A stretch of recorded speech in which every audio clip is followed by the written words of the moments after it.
प्यारे विद्यार्थियों, हुण तक आपां स्टडी कीता सी कि रिपोर्टेड स्पीच दा टेंस कदों कदों नहीं बदलना। हुण आपां स्टडी कर रहे हां कि रिपोर्टेड स्पीच दा टेंस कदों बदलना है।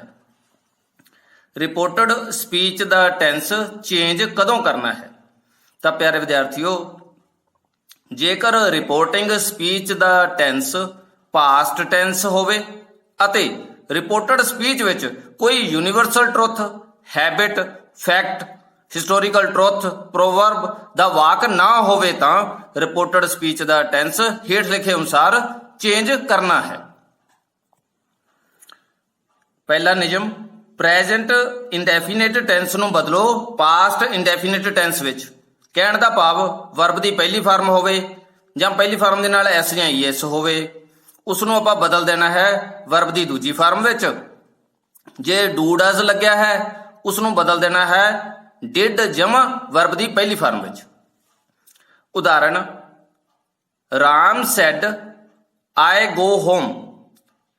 आंसर आ जाएगा Ram said that he went home. तो आपां की कीता, वर्ब दी पहली फॉर्म गो नूं बदल दिता वर्ब दी दूजी फॉर्म वेंट विच। पर कदों? जदों पहली शर्त अनुसार रिपोर्टिंग वर्ब पास्ट टेंस होवे। इत्थे क्योंकि सैड है दूजी फॉर्म है, ये पास्ट टेंस है। दूजी शर्त की सी कि इनवर्टेड कोमिਆਂ ਦੇ ਵਿੱਚ ਕਹਿਣ ਦਾ ਭਾਵ ਰਿਪੋਰਟਡ ਸਪੀਚ ਜਿਹੜੀ ਹੈ ਉਹ ਯੂਨੀਵਰਸਲ ਟਰੁੱਥ ਨਾ ਹੋਵੇ। ਤਾਂ ਇਹਨਾਂ ਵਾਕਾਂ ਦੇ ਵਿੱਚ ਅਸੀਂ ਦੇਖਿਆ ਹੈ ਕਿ ਦੋਨੋਂ ਹੀ ਸ਼ਰਤਾਂ ਲਾਗੂ ਹੁੰਦੀਆਂ ਹਨ।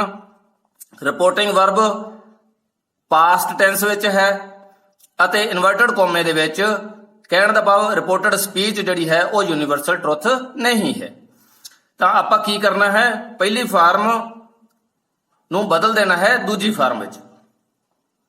दूसरा नियम, प्रेजेंट कंटिन्यूस टेंस ਨੂੰ ਬਦਲੋ ਪਾਸਟ ਕੰਟੀਨਿਊਸ ਟੈਂਸ ਵਿੱਚ। ਇਜ਼ ਐਮਆਰ ਜਮਾ ਵਰਬ ਦੀ ਪਹਿਲੀ ਫਾਰਮ ਨਾਲ ਆਈਐਨਜੀ ਲੱਗੀ ਹੋਵੇ ਤਾਂ ਆਪਾਂ ਕਾਹਦੇ ਵਿੱਚ ਤਬਦੀਲ ਕਰ ਸਕਦੇ ਹਾਂ, ਵਾਜ਼ ਵਰ ਜਮਾ ਵਰਬ ਦੀ ਪਹਿਲੀ ਫਾਰਮ ਤੇ ਆਈਐਨਜੀ ਵਿੱਚ। ਉਦਾਹਰਨ, I said to the teacher I am working hard.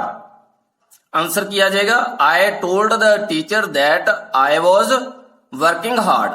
Note करने वाली सिर्फ इन्नी गल है कि इज एम आर नूं आपां वॉज वर दे विच तब्दील करना सी, एम नूं आपां काहदे विच तब्दील करता, was which.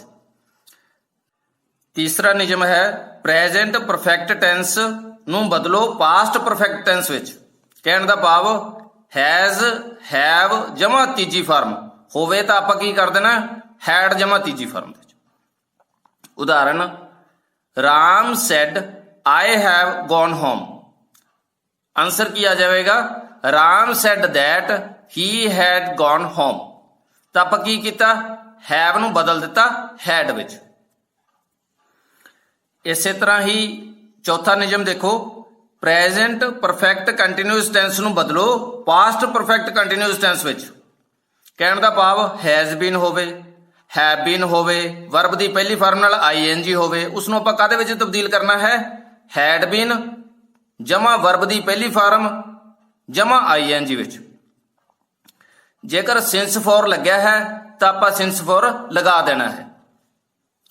Example, I said I have been ill since Monday. Answer किया जाएगा I said that I had been ill since Monday. इस विच आपां तब्दीली की कीती, आपां हैव दी थां ते की लगा दिता, had. Rule number 5, past indefinite tense नूं बदलो पास्ट परफेक्ट टेंस विच। जेकर वर्ब दी दूजी फॉर्म है जां डिड जमा वर्ब दी पहली फॉर्म है तो आपां की कर देना हैड जमा वर्ब दी तीजी फॉर्म। उदाहरण, Ram said I went home. Answer किया जाएगा Ram said that he had gone home. आपां की कीता है कि आपां ये देख लिया कि वर्ब दी दूजी फॉर्म है, वर्ब दी दूजी फॉर्म होवे तो आपां की करना है हैड जमा तीजी फॉर्म। तो आपां हैड लगाया, तीजी form go went gone, gone आपां कर दिता। ਤਾਂ ਜਦੋਂ ਪਾਸਟ ਇੰਡੈਫੀਨਿਟ ਟੈਂਸ ਹੋਵੇ ਤਾਂ ਆਪਾਂ ਕੀ ਕਰਨਾ ਹੈ, ਪਾਸਟ ਪਰਫੈਕਟ ਟੈਂਸ ਵਿੱਚ ਉਸ ਨੂੰ ਤਬਦੀਲ ਕਰ ਦੇਣਾ ਹੈ। ਜੇਕਰ ਦੂਜੀ ਫਾਰਮ ਹੋਵੇ ਤਾਂ ਆਪਾਂ ਹੈਡ ਲਗਾ ਕੇ ਤੀਜੀ ਫਾਰਮ ਕਰ ਦੇਣਾ ਹੈ। ਨੈਕਸਟ ਹੈ 6th rule, past continuous tens ਨੂੰ ਬਦਲੋ ਪਾਸਟ ਪਰਫੈਕਟ ਕੰਟੀਨਿਊਸ ਟੈਂਸ ਵਿੱਚ।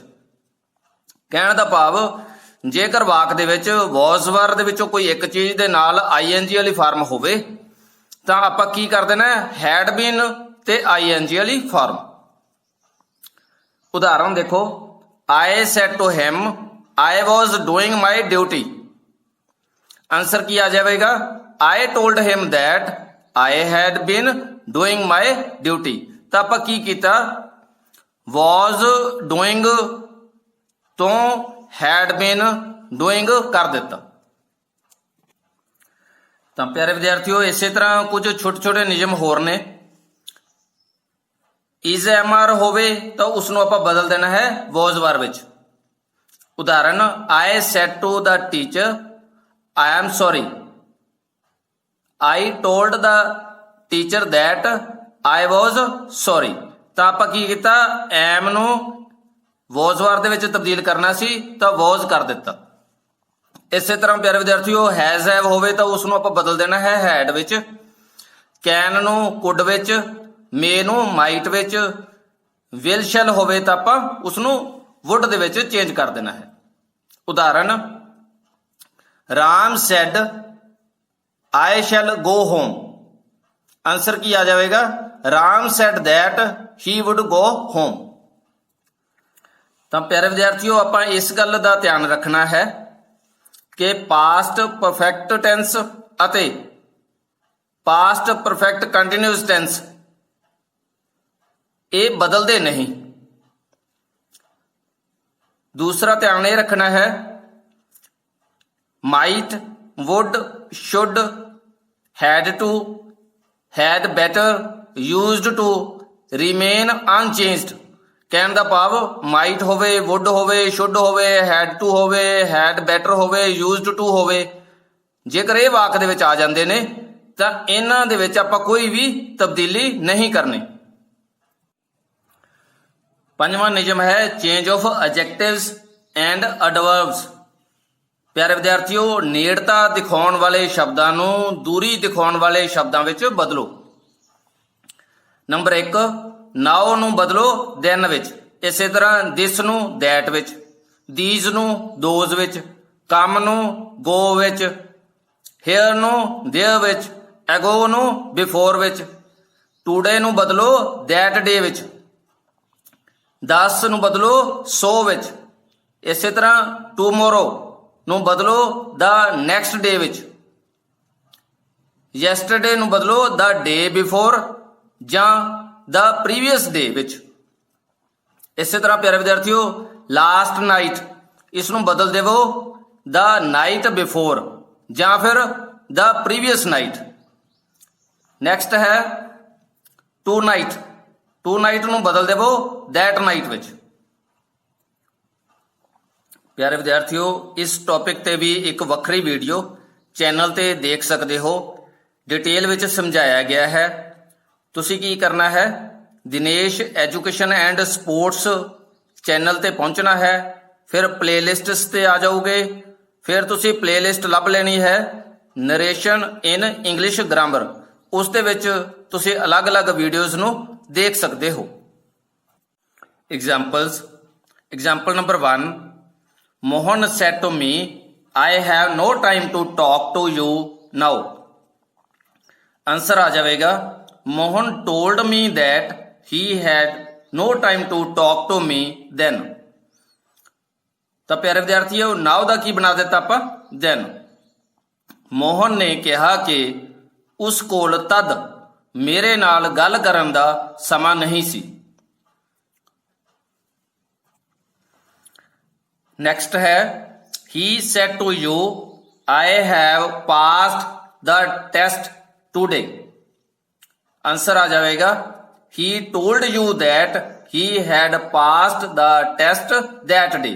ਟੂਡੇ ਦਾ ਕੀ ਬਣ ਗਿਆ, that day। ਉਸਨੇ ਤੁਹਾਨੂੰ ਕਿਹਾ ਕਿ ਉਸਨੇ ਉਸ ਦਿਨ ਟੈਸਟ ਪਾਸ ਕਰ ਲਿਆ ਸੀ। ਇਸੇ ਤਰ੍ਹਾਂ ਪਿਆਰੇ ਵਿਦਿਆਰਥੀਓ ਤੀਸਰਾ ਵਾਕ ਦੇਖੋ, I said to her, I will see you tomorrow। Answer ਕੀ ਆ ਜਾਵੇਗਾ? I told her that I would see her the next day। tomorrow ਦਾ ਕੀ ਬਣ ਜਾਣਾ ਹੈ? the next day।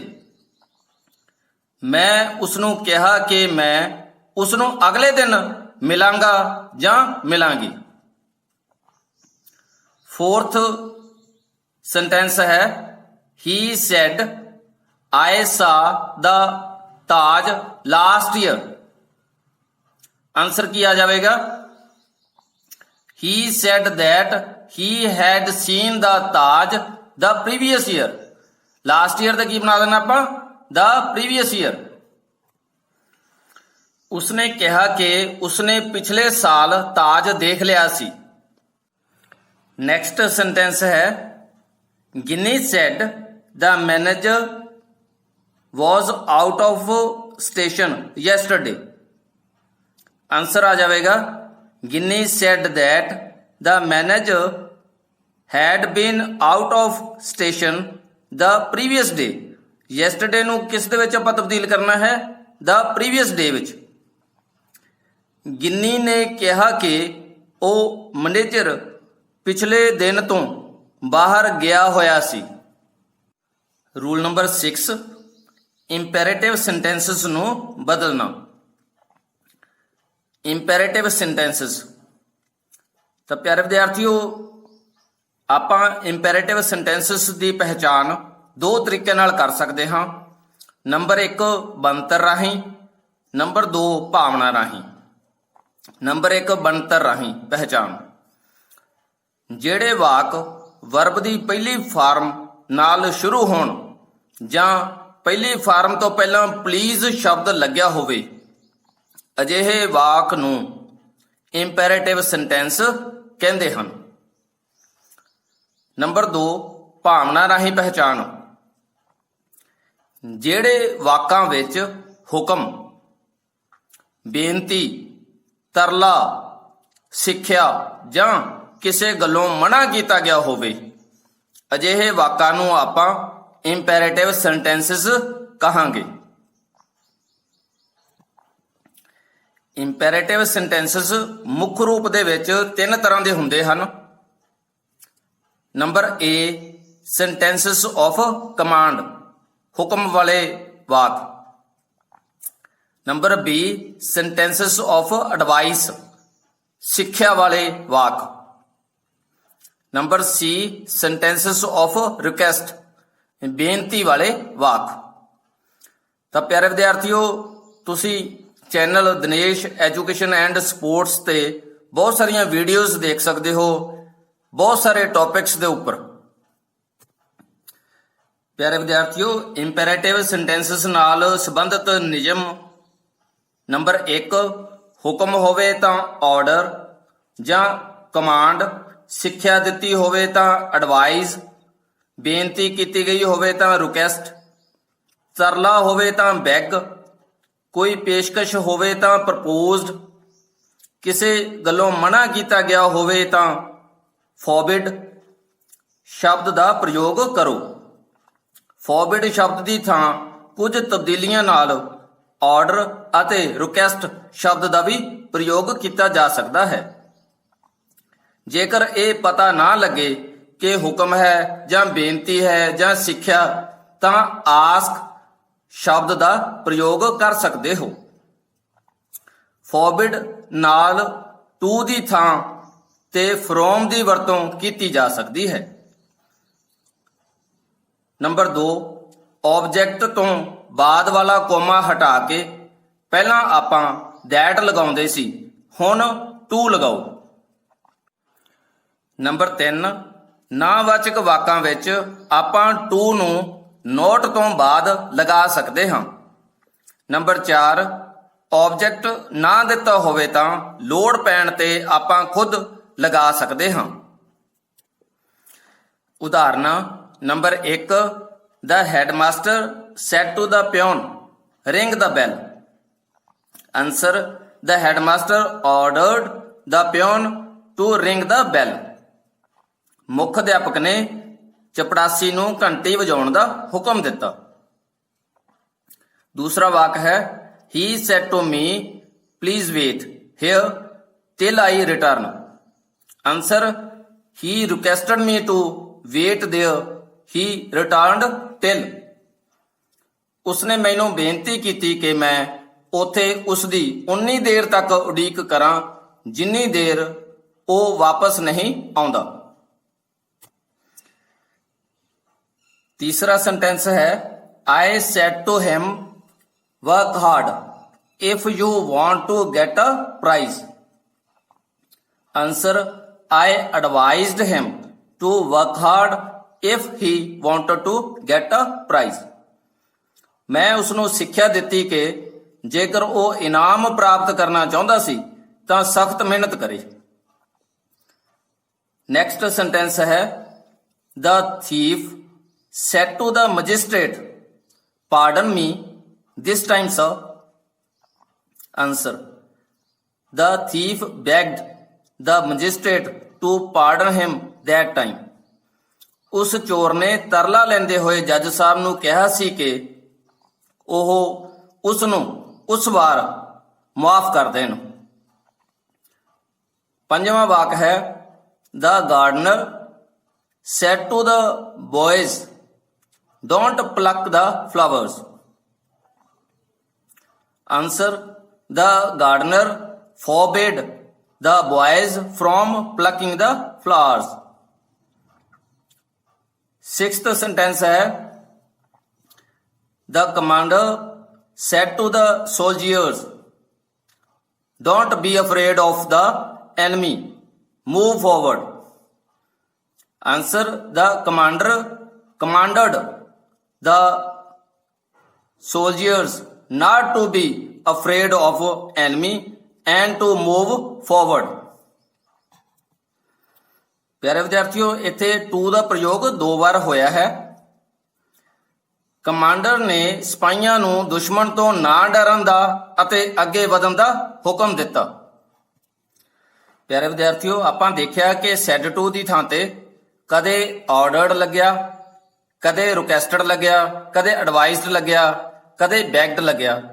ਤਾਂ ਜਿਹੋ ਜੀ ਭਾਵਨਾ ਹੋਵੇਗੀ ਵਾਕ ਦੇ ਵਿੱਚ ਉਸ ਅਨੁਸਾਰ ਹੀ ਆਪਾਂ ਇਹਨਾਂ ਸ਼ਬਦਾਂ ਦਾ ਪ੍ਰਯੋਗ said to ਦੀ ਥਾਂ ਤੇ ਕਰਨਾ ਹੈ। ਪਿਆਰੇ ਵਿਦਿਆਰਥੀਓ ਨੈਕਸਟ ਰੂਲ ਹੈ ਰੂਲ ਨੰਬਰ 7 ਇੰਟਰੋਗੇਟਿਵ ਸੈਂਟੈਂਸਸ ਨੂੰ ਬਦਲਣਾ। ਨਿਯਮ ਪਹਿਲਾ ਹੈ ਰਿਪੋਰਟਿੰਗ ਵਰਬ said say ਨੂੰ ask enquire ਆਦਿ ਸ਼ਬਦਾਂ ਵਿੱਚੋਂ ਕਿਸੇ ਇੱਕ ਸ਼ਬਦ ਵਿੱਚ ਬਦਲੋ। ਦੂਸਰਾ ਨਿਯਮ ਹੈ ਜੇਕਰ ਪ੍ਰਸ਼ਨ helping verb is am are was were has have had do does did can may ਆਦਿ ਨਾਲ ਸ਼ੁਰੂ ਹੋਵੇ ਤਾਂ that ਦੀ ਥਾਂ ਤੇ if ਜਾਂ whether ਦਾ ਪ੍ਰਯੋਗ ਕਰੋ। Example The teacher said to me are you feeling well today? The teacher asked me if I was feeling well that day। ਅਧਿਆਪਕ ਨੇ ਮੈਨੂੰ ਪੁੱਛਿਆ ਕਿ ਮੈਂ ਉਸ ਦਿਨ ਠੀਕ ਮਹਿਸੂਸ ਕਰ ਰਿਹਾ ਸੀ। ਤਾਂ ਪਿਆਰੇ ਵਿਦਿਆਰਥੀਓ said to ਦੀ ਥਾਂ ਤੇ ਆਪਾਂ asked ਸ਼ਬਦ ਦਾ ਪ੍ਰਯੋਗ ਕੀਤਾ ਹੈ ਤੇ ਜਿੱਥੇ ਆਪਾਂ that ਲਗਾਉਂਦੇ ਸੀ ਆ ਕੋਮਾ ਹਟਾ ਕੇ that ਲਗਾਉਂਦੇ ਸੀ ਉੱਥੇ ਆਪਾਂ if ਦਾ ਪ੍ਰਯੋਗ ਕੀਤਾ ਹੈ।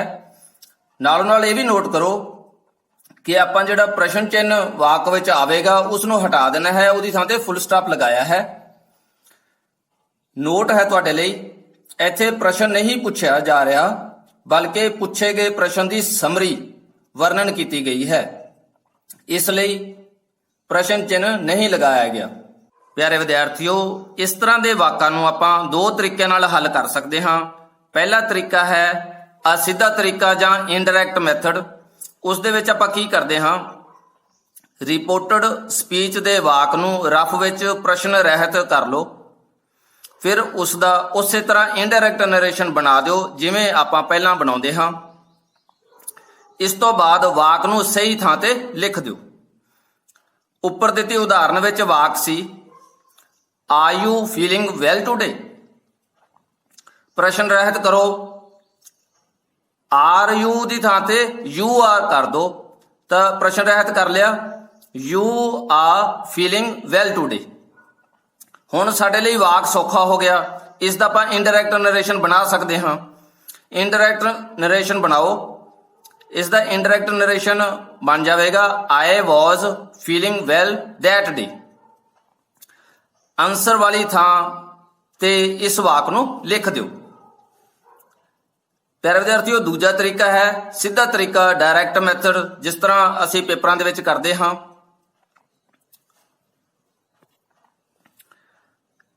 ਅਸੀਂ ਮਨ ਵਿੱਚ ਹੀ ਵਾਕ ਨੂੰ ਪ੍ਰਸ਼ਨ ਰਹਿਤ ਕਰਕੇ ਹੱਲ ਕਰ ਦੇਣਾ ਹੈ। ਹੁਣ ਸਬਜੈਕਟ ਅਨੁਸਾਰ ਹੈਲਪਿੰਗ ਵਰਬ ਲਗਾਓ। ਪਿਆਰੇ ਵਿਦਿਆਰਥੀਓ, ਹੁਣ ਆਪਾਂ ਦੂਸਰੀ ਉਦਾਹਰਣ ਲੈਂਦੇ ਹਾਂ। I said to her, do you want my help? ਤਾਂ ਪਿਆਰੇ ਵਿਦਿਆਰਥੀਓ, ਜਦੋਂ ਹੀ ਅਸੀਂ do, does, did ਵਾਕ ਦੇ ਵਿੱਚ ਦੇਖਦੇ ਹਾਂ ਤੇ ਅਸੀਂ ਘਬਰਾ ਜਾਂਦੇ ਹਾਂ। ਇਸ ਦਾ ਬੜਾ ਸੌਖਾ ਜਿਹਾ ਤਰੀਕਾ ਹੈ। ਬਸ do, does, did ਨੂੰ ਭੁੱਲ ਕੇ ਇਨਡਾਇਰੈਕਟ ਨਰੇਸ਼ਨ ਬਣਾ ਦਿਓ, ਸਹੀ ਬਣੇਗਾ। ਪ੍ਰਸ਼ਨ ਚਿੰਨ੍ਹ ਹਟਾ ਦਿਓ। ਆਨਸਰ ਦੇਖ ਲਓ ਕੀ ਬਣੇਗਾ। ਆਪਾਂ ਇਹ ਸਮਝ ਲੈਣਾ ਹੈ ਕਿ do ਲੱਗਿਆ ਹੀ ਨਹੀਂ। ਆਨਸਰ ਦੇਖੋ ਕੀ ਬਣੇਗਾ, I asked her if she wanted my help ਤੇ ਫੁੱਲ ਸਟਾਪ ਲਗਾ ਦੇਣਾ। ਨੈਕਸਟ ਐਗਜ਼ਾਮਪਲ ਹੈ The traveler said to me, can you tell me the way to the nearest inn? The traveler asked me if I could tell him the way to the nearest inn. ਪਿਆਰੇ ਵਿਦਿਆਰਥੀਓ, ਤੁਹਾਡੇ ਲਈ note ਹੈ, narration ਨਾਲ ਸੰਬੰਧਿਤ 18 videos ਰਾਹੀਂ ਹਰ ਸਬ topic detail ਵਿੱਚ ਸਿੱਖਿਆ ਜਾ ਸਕਦਾ ਹੈ। ਤੀਸਰਾ ਪੁਆਇੰਟ ਹੈ, ਜਿਹੜੇ ਪ੍ਰਸ਼ਨ who, when, where, what, why ਆਦਿ ਨਾਲ ਸ਼ੁਰੂ ਹੁੰਦੇ ਹਨ, ਉਹਨਾਂ ਵਾਕਾਂ ਨੂੰ ਹੱਲ ਕਰਨ ਲਈ ਕੋਈ ਵੀ ਕੰਜੰਕਸ਼ਨ that, if, whether ਨਹੀਂ ਲਗਾਇਆ ਜਾਂਦਾ, ਬਲਕਿ ਇਹ WH ਵਾਲੇ ਸ਼ਬਦ ਹੀ ਕੰਜੰਕਸ਼ਨ ਦਾ ਕੰਮ ਕਰਦੇ ਹਨ। ਪ੍ਰਸ਼ਨ ਚਿੰਨ੍ਹ ਹਟਾ ਦਿੱਤਾ ਜਾਂਦਾ ਹੈ। Example number 1, he said to me, what is your name? ਉਸਨੇ ਮੈਨੂੰ ਕਿਹਾ, ਤੁਹਾਡਾ ਨਾਮ ਕੀ ਹੈ? Answer, he asked me what my name was. ਉਸਨੇ ਮੈਨੂੰ ਪੁੱਛਿਆ ਸੀ ਕਿ ਮੇਰਾ ਨਾਮ ਕੀ ਸੀ, ਜਾਂ ਆਪਾਂ ਐਂ ਕਹਿ ਸਕਦੇ ਹਾਂ ਉਸਨੇ ਮੇਰੇ ਤੋਂ ਮੇਰਾ ਨਾਮ ਪੁੱਛਿਆ ਸੀ। ਦੂਸਰਾ ਵਾਕ ਹੈ The teacher said to the student, why were you absent from school? Answer, the teacher asked the student why he had been absent from the school. ਅਧਿਆਪਕ ਨੇ ਵਿਦਿਆਰਥੀ ਨੂੰ ਪੁੱਛਿਆ ਕਿ ਉਹ ਸਕੂਲ ਤੋਂ ਗੈਰ ਹਾਜ਼ਰ ਕਿਉਂ ਸੀ। ਇਹ ਪੁੱਛੇ ਪ੍ਰਸ਼ਨ ਦੀ ਸਮਰੀ ਹੈ, ਨਾ ਕਿ ਕੋਈ ਪ੍ਰਸ਼ਨ। ਤੀਸਰਾ ਵਾਕ ਹੈ he said to me, where do you live? Answer, he asked me where I lived. ਉਸਨੇ ਮੈਨੂੰ ਪੁੱਛਿਆ ਕਿ ਮੈਂ ਕਿੱਥੇ ਰਹਿੰਦਾ ਸੀ। ਨੈਕਸਟ ਸੈਂਟੈਂਸ ਹੈ the teacher said to the boy, how much money do you want?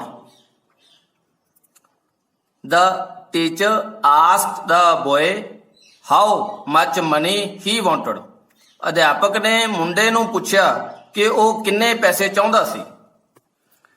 Next sentence ਹੈ Ram said to me, whom do you want to see? Answer ਹੈ Ram asked me whom I wanted to see. Ram ਨੇ ਮੈਨੂੰ ਪੁੱਛਿਆ ਕਿ ਮੈਂ ਕਿਸ ਨੂੰ ਮਿਲਣਾ ਚਾਹੁੰਦਾ ਸੀ। Please subscribe the channel Dinesh education and sports. Rule number 8 exclamatory sentences ਨੂੰ ਬਦਲਣਾ।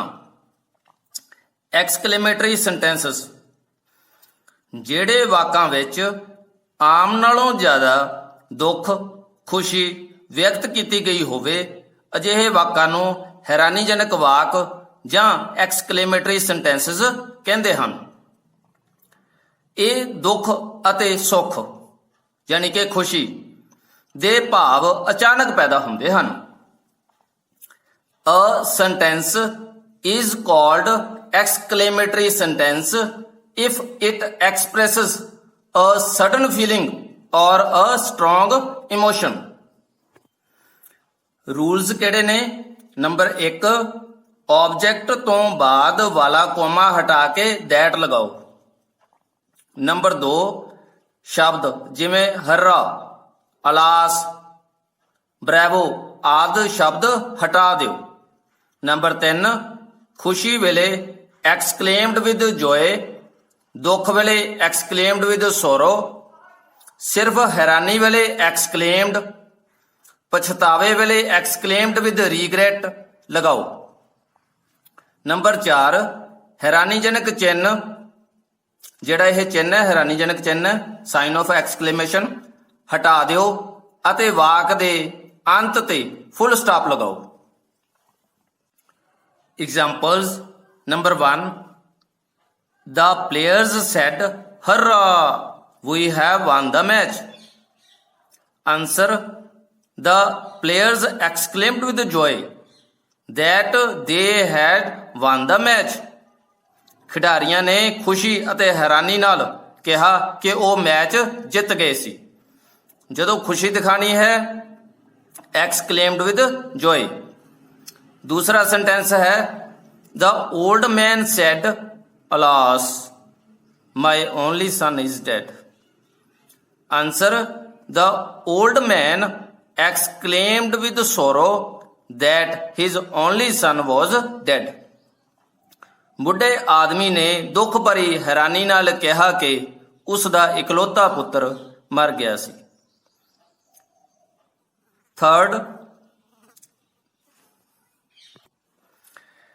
Third, she said, what a fine building it is।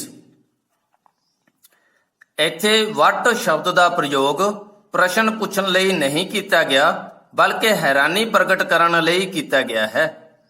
ਵਾਕ ਦੇ ਅੰਤ ਤੇ ਹੈਰਾਨੀਜਨਕ ਚਿੰਨ੍ਹ ਹੈ। ਆਨਸਰ ਕੀ ਆ ਜਾਏਗਾ?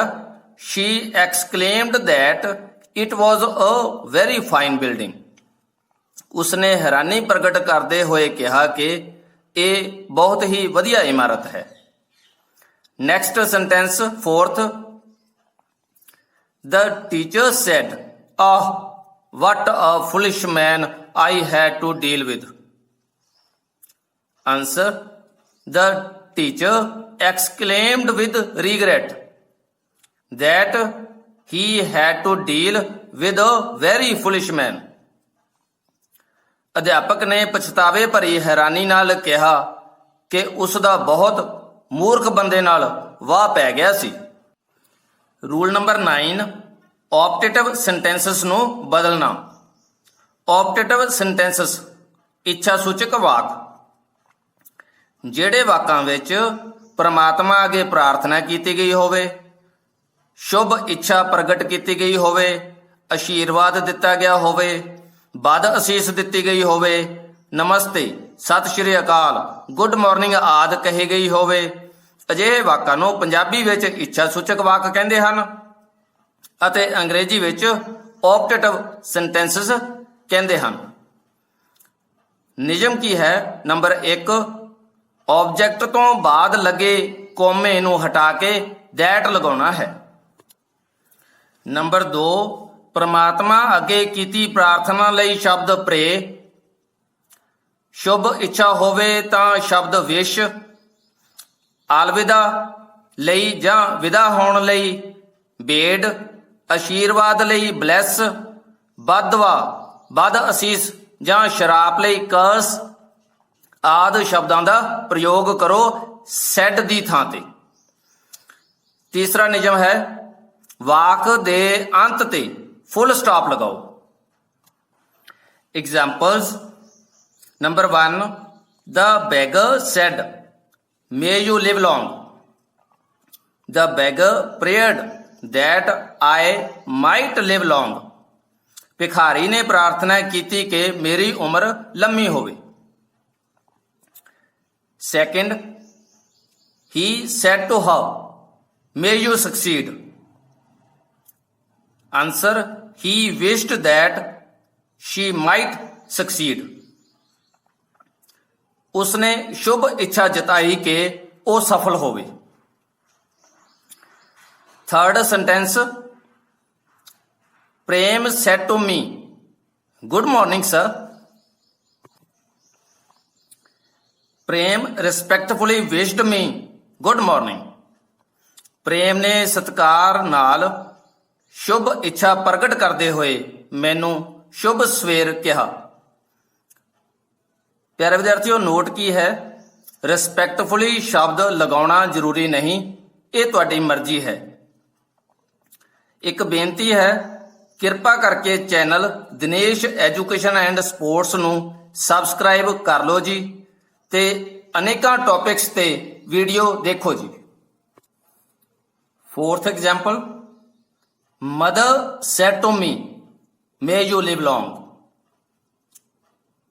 Mother blessed me that I might live long. ਮਾਂ ਨੇ ਮੈਨੂੰ ਅਸ਼ੀਰਵਾਦ ਦਿੱਤਾ ਕਿ ਮੇਰੀ ਉਮਰ ਲੰਮੀ ਹੋਵੇ। Fifth, they said to him, may you die. They cursed him that he might die. ਉਹਨਾਂ ਨੇ ਉਸ ਨੂੰ ਸ਼ਰਾਪ ਦਿੱਤਾ ਕਿ ਉਹ ਮਰ ਜਾਵੇ। Sixth example है, he said, may God bless you. Answer, he prayed that God might bless him.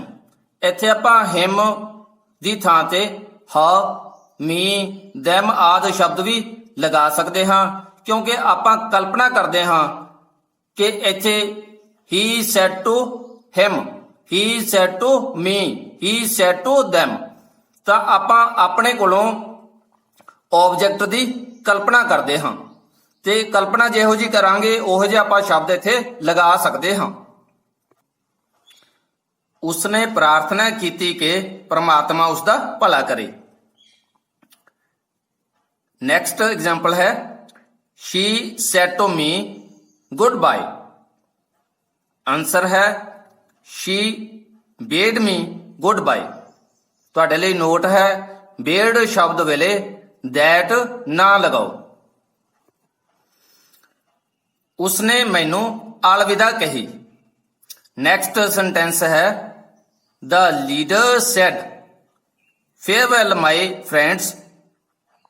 The leader bade his friends farewell. ਨੇਤਾ ਨੇ ਆਪਣੇ ਮਿੱਤਰਾਂ ਨੂੰ ਵਿਦਾਇਗੀ ਦਿੱਤੀ, ਜਾਂ ਆਪਾਂ ਐਂ ਵੀ ਲਿਖ ਸਕਦੇ ਹਾਂ, ਨੇਤਾ ਨੇ ਆਪਣੇ ਮਿੱਤਰਾਂ ਨੂੰ ਵਿਦਾਇਗੀ ਕਿਹਾ। ਬੇਨਤੀਆਂ, ਬੇਨਤੀ ਨੰਬਰ 1, ਮੇਰੇ channel Dinesh education and sports ਤੇ ਕਈ ਪਲੇਲਿਸਟਸ ਹਨ, ਜਿਵੇਂ change of voice, the use of articles, basic words, English through Punjabi, physical education and sports, new ideas, thinking out of the box, history etcetera. ਤੁਸੀਂ ਇਹਨਾਂ ਪਲੇਲਿਸਟਸ ਦੀਆਂ ਵੀਡੀਓਜ਼ ਦੇਖ ਕੇ ਆਪਣੇ ਗਿਆਨ ਵਿੱਚ ਵਾਧਾ ਕਰ ਸਕਦੇ ਹੋ ਅਤੇ ਸ਼ੇਅਰ ਕਰਕੇ ਦੂਜਿਆਂ ਦਾ ਭਲਾ ਵੀ ਕਰ ਸਕਦੇ ਹੋ। ਬੇਨਤੀ ਨੰਬਰ 2, ਕਿਰਪਾ ਕਰਕੇ ਮੇਰੇ ਚੈਨਲ ਨੂੰ ਸਬਸਕ੍ਰਾਈਬ ਕਰਕੇ ਬੈਲ ਦੇ ਆਈਕਨ ਨੂੰ ਜ਼ਰੂਰ ਪ੍ਰੈਸ ਕਰ ਦਿਓ ਜੀ। ਨੰਬਰ 3, ਜਾਣੇ ਅਣਜਾਣੇ ਹੋਈ ਗਲਤੀ ਲਈ ਮੁਆਫ ਕਰ ਦੇਣਾ ਜੀ। ਧੰਨਵਾਦ। Thanks. Dinesh Kumar. WhatsApp number 82 839 50 132। YouTube ਦੇ ਸਰਚ ਬਾਰ ਦੇ ਵਿੱਚ ਆਪਾਂ ਦਿਨੇਸ਼ ਐਜੂਕੇਸ਼ਨ ਐਂਡ ਸਪੋਰਟਸ ਲਿਖਣਾ ਹੈ। ਸਾਡੇ ਕੋਲੋਂ ਇੱਕ ਨਵਾਂ ਪੇਜ ਆ ਜਾਏਗਾ, ਉਹਦੇ ਉੱਪਰਲੇ ਪਾਸੇ ਲਿਖਿਆ ਹੋਇਆ ਹੈ ਦਿਨੇਸ਼ ਐਜੂਕੇਸ਼ਨ ਐਂਡ ਸਪੋਰਟਸ, ਤੇ ਹੇਠਾਂ ਆਪਸ਼ਨ ਦਿੱਤੀ ਹੈ ਸਬਸਕ੍ਰਾਈਬ ਦੀ। ਤੁਸੀਂ ਡਾਇਰੈਕਟ ਇੱਥੋਂ ਵੀ ਸਬਸਕ੍ਰਾਈਬ ਕਰ ਸਕਦੇ ਹੋ। ਜੇਕਰ ਕੋਈ ਵੀਡੀਓ ਦੇਖ ਰਹੇ ਹੋ, ਜਿਵੇਂ ਕਿ ਆਪਾਂ ਚੈਨਲ ਖੋਲ ਲਿਆ ਤੇ ਆਪਾਂ ਕੋਈ ਵੀਡੀਓ ਦੇਖ ਰਹੇ ਹਾਂ, ਤਾਂ ਜਦੋਂ ਵੀਡੀਓ ਚੱਲੇਗੀ ਸਾਡੇ ਕੋਲ ਕੁਝ ਆਪਸ਼ਨਸ ਆਉਣਗੀਆਂ।